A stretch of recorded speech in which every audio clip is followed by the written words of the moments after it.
আমাদের বাড়ির সামনে হচ্ছে, আমাদের একদম মেইন বাড়ির সামনে এই যে রাস্তা নতুন হচ্ছে।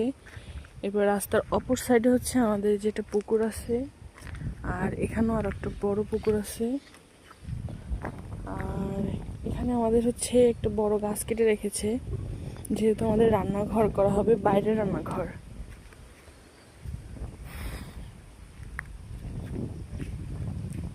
পুকুরের পরে হচ্ছে সামনে আমাদের ফসলি মাঠ। আমাদের এদিকে বেশিরভাগ হলো গিয়ে ধান চাষ হয়, আর হচ্ছে ডাল দেয়া হয়, মুগ ডাল যেটাকে বলে, মুগ ডাল চাষ করা হয় বেশি।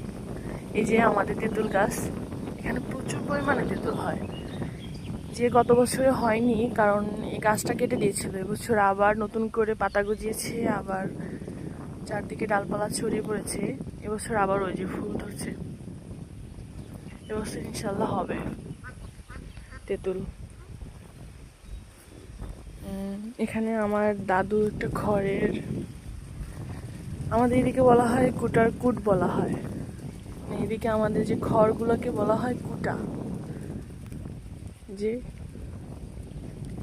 বন্যায় যে একটা গাছ ভেঙে পড়েছে আমাদের,